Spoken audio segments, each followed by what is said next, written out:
नमस्कार, मैं ललित प्रजापति। न्यूज़ 18 के सोशल मीडिया प्लेटफॉर्म पर आपका स्वागत है। अब अगर एक शब्द कहा जाए डाई अमोनियम फास्फेट, तो आप बिल्कुल ऐसा मत सोचिए कि हम केमिस्ट्री का कुछ शुरू करने जा रहे हैं। विज्ञान और मेरी थोड़ी दूरी हुई है। दरअसल ये सबसे ज़्यादा इस्तेमाल हो रहा है ये टर्म इन दिनों, डाई अमोनियम फास्फेट। इसका शॉर्ट फॉर्म है DAP। किसानों के संदर्भ में, खाद के संदर्भ में ये आपने हमेशा सुना होगा DAP। इसे लेकर बड़ा झंझट चल रहा है। मध्य प्रदेश में तो चल ही रहा है, बाकी राज्यों में भी जो DAP है उसे लेकर झंझट है। इस पूरे घटनाक्रम को आज हम DAP का पूरा ABCD समझेंगे और अलग अलग पॉइंट्स हैं। मसलन इसमें बयानबाजी जो हो रही है वो सुन भी रहे हैं, वो भी मैं आपको शॉर्ट में बता दूंगा। मध्य प्रदेश के लिहाज से सरकार ने क्या कुछ कोशिश की है, कैसे आप तक वो जो बोरी पहुँचती है 1200 के आसपास की, उस पर सरकार को कितना खर्चा आता है, ये जो कीमतें बढ़ रही हैं या जो ट्रांसपोर्टेशन में दिक्कत है या जो स्टॉक में दिक्कत है, उसकी वजह क्या है मोटा मोटी, और पूरे देश में खाद की स्थितियां हैं क्या, कितनी डिमांड थी, सप्लाई कितनी हो रही है और स्थितियां हैं क्या। सबसे पहले बयानबाजी की बात करेंगे तो खाद के लिए परेशान किसानों की आ रही है। टीकमगढ़ से आ रही है, छतरपुर से आ रही है, मुरैना से आ रही है। मुरैना में किलोमीटर्स में लाइन लग रही है। आप इसका अंदाज़ा लगाइए क्या स्थितियाँ हैं। तो इसे लेकर विपक्ष भी हमलावर है। दिग्विजय सिंह का बयान आ गया, जीतू पटवारी का बयान आ गया। सब अपने अपने हिसाब से बयान दे रहे हैं। किसानों को खाद मिले ना मिले, नेताओं की सियासत को पूरा खाद मिल रहा है। उनकी फसल एकदम टनाटन लहला रही है। अब इस बीच कृषि मंत्री हैं ऐंदल सिंह कंसाना।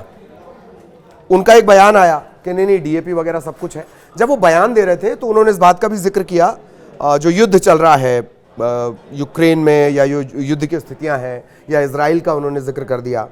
तो लोग उनके बयानों को लेकर चुटकियां लेने लगे, मजाक बनाने लगे, पर दरअसल ये उस युद्ध से भी जुड़ा हुआ है। ये बयान मैंने आपको बता दिए।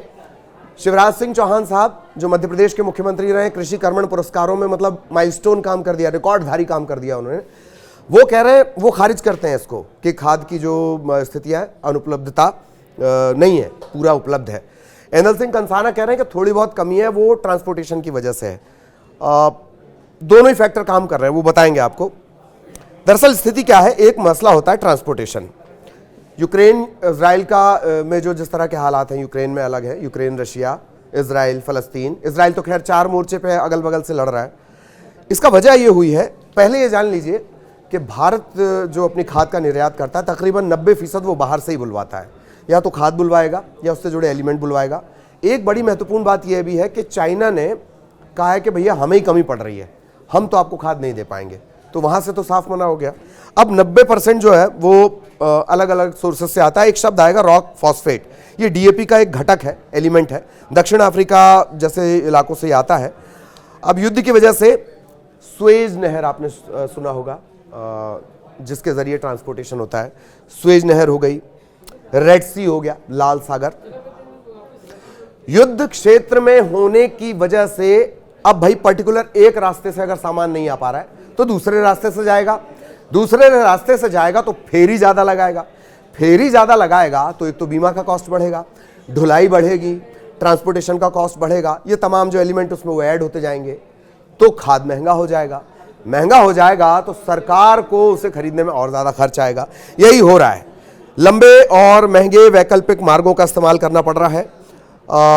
चीन का मैंने आपको जिक्र कर दिया, उसकी खुद की घरेलू डिमांड इतनी ज़्यादा है कि अब वो हमें खाद नहीं दे पा रहा है। उसने मना कर दिया कि वो नहीं देगा। रॉक फॉस्फेट की हमने बात की थी। मोरक्को एक जगह है जिसके पास तकरीबन 70% इस चीज़ का, ये फॉस्फेट का भंडार है। तो ज़्यादातर वहीं से लेना पड़ेगा, उसके अलावा कोई ऑप्शन नहीं है। अब भू राजनीतिक अस्थिरता जो है, रेड सी, सुएज नहर, तो ये पूरे रूट को डिस्टर्ब कर रहा है युद्ध की वजह से, वॉर जोन की वजह से। यमन का संघर्ष है, इजराइल फलस्तीन का संघर्ष है। एक बात और आपने बीच में सुना होगा कि जो कमर्शियल जहाज चल रहे थे, पानी के जहाज चल रहे थे बड़े बड़े, जो ट्रांसपोर्टेशन का सबसे बड़ा सोर्सेज हैं, उन पर भी बीच में हमला हुआ। वो भी एक वजह है। अब हमला होगा तो बीमा का कॉस्ट बढ़ जाएगा, इंश्योरेंस उसका कॉस्ट बढ़ेगा तो वो भी इफेक्ट करेगा। देरी भी हो रही है, देरी भी एक बड़ी वजह है कि जितना माल बुलाया जा रहा है वो आ नहीं पा रहा है। फास्फेट चट्टान सफेद पाउडर के रूप में आप इसे जानते हैं, वो वहीं मिलेगी, उसके अलावा कोई इसकी उपलब्धता है नहीं। इसके अलावा फास्फेट नाइट्रोजन के साथ सिंथेटिक उर्वरक में दो चीज़ें बड़ी इंपॉर्टेंट होती हैं। एक तो वायुमंडल में मिल जाता है 78%, लेकिन फास्फेट जो है वो बहुत सीमित संसाधन है, एक ही जगह से हमें लेना होगा, जो हमने आपको बताया है। ठीक। रेड सी शिपिंग मार्ग पर संकट चल रहा है, हूती विद्रोहियों का है। 2023 के आसपास इसमें तेजी भी आई है, 2023 के आसपास जो हमले हुए उसमें ज्यादा तेजी आई है। अब भारत कहां कहां से इसे लेकर आता है, इसका आंकड़ा मैं लेकर आया हूं। 30% डीएपी सऊदी अरब से, 60% रॉक फास्फेट जॉर्डन से, मिस्र से भी, और 30% जो फास्फोरिक एसिड है वो भी बाहर से ही आयात होता है। देरी हो रही है, माल ढुलाई में लागत होती है। सरकार को क्या नुकसान हो रहा है, सरकार का नुकसान जान लीजिए। सामान्य परिस्थिति में तकरीबन 2200 रुपए का ये एक खाद की बोरी पड़ती है। वो उस पर मत जाइए कितना बुलाया जा रहा है कितना नहीं बुलाया जा रहा है, मोटा मोटी समझ लीजिए 2200 रुपए की बोरी पड़ती है। वो आपको मिलती है तकरीबन 1200। ब्लैक में जो बोरी बिकती है वो आप कितने में, 1700, 1800, 1600 रुपए में खरीदते हैं। तो ये जो बाकी का खर्च है एक बोरी पे लगभग दुगना वो सरकार सब्सिडी के रूप में देती है। मध्य प्रदेश की बात, मध्य प्रदेश की जरूरत बड़ी दिलचस्प है। 7 लाख मीट्रिक टन डीएपी की जरूरत है। अभी कहां ये डिमांड हो रही है, ग्वालियर चंबल अंचल में। फिर ये डिमांड कहां से आएगी, मालवा से आएगी। ये क्रम चलता रहेगा। और अब आप बार बार आप सुनेंगे कि खाद की कमी है, खाद की कमी है, वो इस वजह से। एक बात और कि अभी किसानों को डीएपी चाहिए।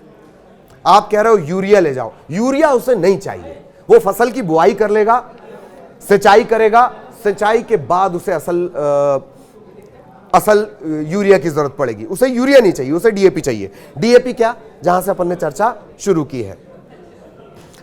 मध्य प्रदेश की स्थिति यह है, ग्वालियर चंबल, फिर मालवा में सरसों और चना होगा, रीवा जबलपुर में धान और बाकी फसलें होंगी। अच्छा, इसमें देरी भी हो रही है। 15 अक्टूबर से 15 नवंबर तक मोटा मोटी एक समय माना जाता है। 2 लाख मीट्रिक टन खाद की जरूरत होती है, 2 लाख मीट्रिक टन, और उसकी उपलब्धता है नहीं। रीवा संभाग में 15 नवंबर के आसपास से शुरू हो जाएगा। सरकार का कहना जान लीजिए, ये आंकड़े हैं वो आपको सुनना चाहिए। 2024-25 के लिए पर्याप्त खाद है। कुल 16 लाख मीट्रिक टन से ज्यादा उर्वरक उपलब्ध है। इसमें यूरिया 6 लाख मीट्रिक टन के करीब, डीएपी 1 लाख मीट्रिक टन के करीब, 2 लाख मीट्रिक टन के करीब। बाकी भी है, इसमें एनपीके है, डीएपी एनपीके है। एक और उर्वरक है, सरकार कह रही लेके जाओ, किसान कह रहा हमको नहीं चाहिए, B12 उसका ऐसा नाम है। सरकार कह रही है ये लेकर जाओ, किसान कह रहा है हमको इसकी जरूरत नहीं है, इससे हमारी डिमांड पूरी नहीं, मतलब जो जरूरत है वो पूरी नहीं हो रही। ठीक, सरकार के जवाब भी जान लीजिए, वो भी मैं लेकर आया हूं। पूरे देश के राज्यों की भी हम बात करेंगे। केंद्र की अब बात कर ली जाए। मध्य प्रदेश की हमने बात कर ली, डिमांड हमने आपको बता दी कितने लाख मीट्रिक टन की है। बड़ी दिलचस्प परिस्थितियां ये है, बीजेपी की तरफ से जवाब ये दिया जा रहा है कि कहीं कोई कमी नहीं है, वो तो आंकड़े भी गिना दे रहे हैं, लेकिन किसान बाहर निकला हुआ है। मैंने आपको बताया मुरैना में स्थितियां बुरी हैं, छतरपुर में स्थितियां बुरी हैं, टीकमगढ़ में स्थितियां बुरी। हरदा, पुराने जो हमारे कृषि मंत्री हैं वो हरदा से ही आते थे। वहां पर अगर 52 समितियां हैं, उसमें से 20 समितियों में एक दाना तक नहीं है डीएपी का।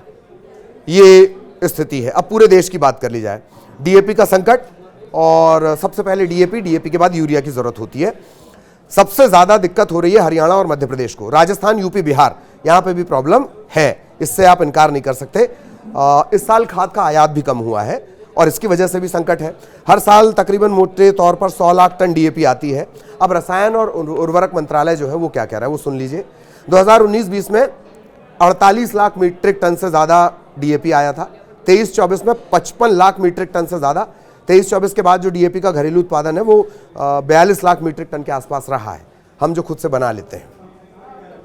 मंत्रालय कह रहा है कि लाल सागर संकट, रेड सी, जिसका हम अभी जिक्र कर रहे थे जब हम ट्रांसपोर्टेशन की बात कर रहे थे, केप ऑफ गुड होप के माध्यम से 6500 किलोमीटर की ज्यादा दूरी, ये आंकड़ा मिल गया। मैंने आपको बताया था ना कि ऐसे लंबी फेरी लेनी पड़ रही है, वो पड़ रही है 6500 किलोमीटर ज्यादा। इसके चलते जो कीमत है वो बढ़ी है 2023 में 589 अमेरिकी डॉलर। इससे अंदाजा लगा लिए 2024 में 632 अमेरिकी डॉलर प्रति मीट्रिक टन, ये प्रेजेंट का कॉस्ट है इसका। अब खाद का संकट कहां है? मध्य प्रदेश में। सितंबर महीने तक चाहिए होता 1.5 लाख मीट्रिक टन, जरूरत का 1/3 हिस्सा। यूपी, महाराष्ट्र 25% कम डीएपी है। राज्यवार भी आंकड़े हैं। मध्य प्रदेश में जरूरत है 1,57,000 मीट्रिक टन की और 69 मीट्रिक टन के आसपास है। यूपी में जरूरत है 1,95,000 मीट्रिक टन की, 1,35,000 के आसपास है। महाराष्ट्र की जरूरत है 65,000 मीट्रिक टन और है अभी केवल 15,000 के आसपास। छत्तीसगढ़ में 10,000 मीट्रिक टन है, कुल 6,000 के आसपास। कर्नाटक में 41 मीट्रिक टन, 41,000 से ज़्यादा 23 के आसपास है। तेलंगाना में भी कमोबेश ये स्थिति, 20,000 की ज़रूरत है, 12 है। पश्चिम बंगाल 32,000 मीट्रिक टन से ज़्यादा चाहिए और 27,000, यहाँ थोड़ा गैप कम है। अब विपक्ष को इससे मौका मिला है। विपक्ष इसे कैसे देख रहा है? विपक्ष कह रहा है जहां चुनाव है ऐसे ही सेम एमपी में हो रहा है। एमपी में क्या कह रहा है विपक्ष कि जहां जहां बाई इलेक्शन है, बुधनी और विजयपुर में, वहां आपने ये दे दिया है किसानों को, वहां के किसान लाइन में नहीं लग रहे हैं। लेकिन बाकी जगहों पर इसका संकट है। केंद्र के लिहाज से अगर देखा जाए तो वहां पे जो विपक्ष है वो क्या कह रहा है? वो कह रहा है कि जिन राज्यों में चुनाव है, जैसे महाराष्ट्र है, झारखंड है, या बाई इलेक्शन की ज़्यादा सीटें हैं कहाँ, उत्तर प्रदेश में 9 या 10, तो वहाँ पर आपने खाद दे दिया है, बाकी जगहों पर आप खाद नहीं दे रहे हैं। तो ये आरोप प्रत्यारोप है। मैंने कहा कि किसानों को खाद मिले न मिले, सियासत को पूरा खाद मिल जा रहा है, वो बाकायदा लहलहा रही है। तो ये पूरे जो डीएपी आप बार बार सुनते हैं, जहाँ से हमारी चर्चा शुरू हुई थी, डाई अमोनियम फास्फेट, केमिस्ट्री का टर्म है तो मैं बार बार देख लेता हूँ। डाई अमोनियम फास्फेट, वहीं से ये सारा पेंच शुरू होता है। अभी किसान को डीएपी की ज़रूरत है, और एक जो खाद जबरन किसान को दी जा रही है सरकार की तरफ से, किसान वो चाहता नहीं है। और तीसरी ज़रूरत है यूरिया की। यूरिया की अभी नहीं पड़ेगी, बुआई हो जाए एक बार, बुआई के बाद सिंचाई होगी, सिंचाई के बाद किसान को उसकी ज़रूरत पड़ेगी। ये पूरे खाद की ABCD है। इसे लेकर हम लगातार खबरें भी दिखा रहे हैं। इसीलिए हमने आपको ये बताया कि कहाँ कहाँ झोल मचा हुआ है। सबसे ज़्यादा जो वॉर जोन की वजह से समंदर के रास्ते ट्रांसपोर्टेशन है, वहाँ पेंच फंसा हुआ है। इसी वजह से कॉस्ट भी बढ़ रहा है, इसी वजह से देरी भी हो रही है। और किसानों को तो खैर ये चाहिए ही चाहिए। उम्मीद है कोई हल आने वाले दिनों में नज़र आएगा। तो आप इसी तरह बताते भी रहिएगा कि आप देखना चाहते हैं, क्या आपको बेहतर लगता है, क्या सुधार की ज़रूरत है। तो अब चला जाए। नमस्कार।